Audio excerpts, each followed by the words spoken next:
The Constitution may be the most important document in the USA, that and the Declaration of Independence. And yes, there is a big difference between them. The Declaration of Independence makes the USA an independent political entity, basically making them a real country, and the Constitution sets out the structure of government along with the Federalist Papers. The Constitution itself was written in 1787 and is the shortest constitution in the world. It consists of 7 articles and 27 amendments. The last amendment was changing the way that Congress sought out their pay in 1992. The 7 articles set out how the government is allowed to work.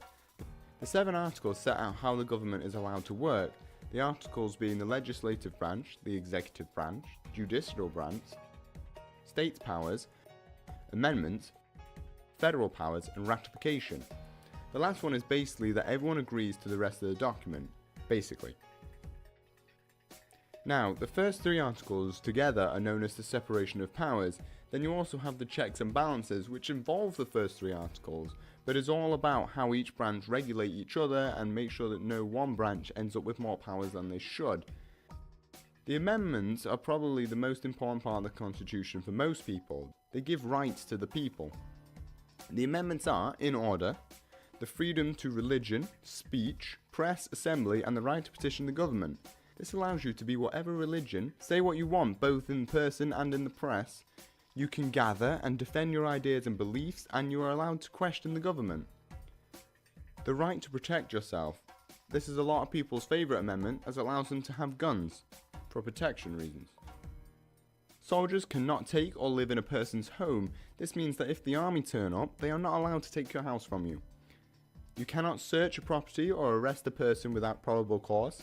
This means they can't just arrest you, they need to think that you've likely committed a crime. Government must follow the law before punishing a person. This means that they can't break the law in order to punish you. They normally just get a warrant. Right to a fair and speedy trial by jury. Basically, if you are arrested, you have to have a jury unless you plead guilty instantly, and it has to be done quickly. They are not allowed to keep you in a holding cell for years, technically.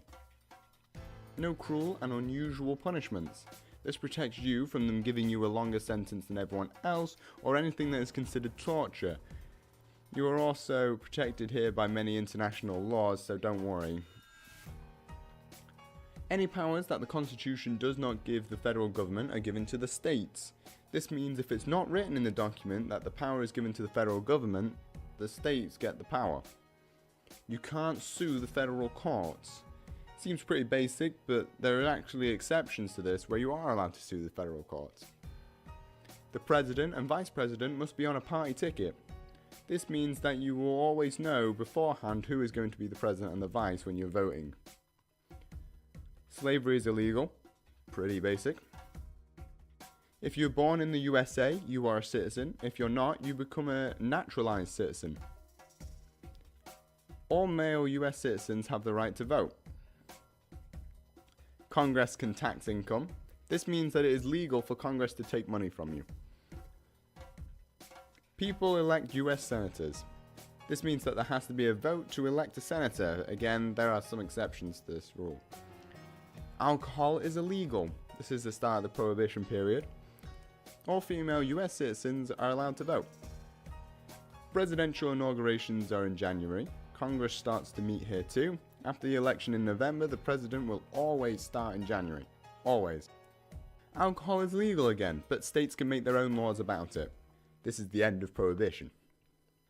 The president isn't allowed to serve more than 2 terms. This stops you having the same president for too long. This came in after Franklin D. Roosevelt served 3 full terms and died in his 4th. The District of Columbia, aka DC, is allowed to vote for the president. It is illegal to charge a voting fee, however there are ways around this. If the president steps down, the VP takes his place. If the VP steps down, the Speaker of the House will take over.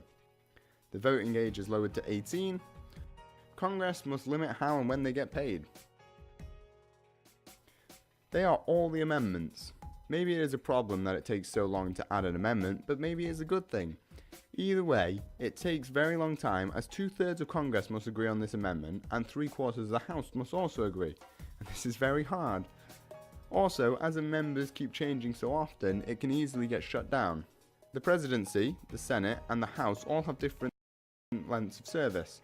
The President serves for 4 years, the Senate serves for 6 years, but it is split into 3 sections. Each member will serve 6 years, but they are staggered so that there is constant rotation every 2 years, as 1/3 of the Senate will change every 2 years. The House serves for 2 years. The Supreme Court is for life on good behaviour. This means if you're misbehaving, you're kicked out. All in all, this makes it very complicated and very slow. Of course, the Constitution is like any old document. Whatever the original intentions were when writing it is open to interpretation. There are 2 main ways of looking at it: originalism and living constitution. Originalism is simple following it by the letter. This is mainly held by many conservatives. Then the living constitution is all about interpreting the document to the current situation, like applying it to modern day. That is what the Constitution is all about. If you are interested in reading the actual documents, you can find them online. You can probably find the 85 articles in the Federalist Papers if you really want, but you're going to need some time to read through them all. Alright, make sure you look out for the next video all about the presidency.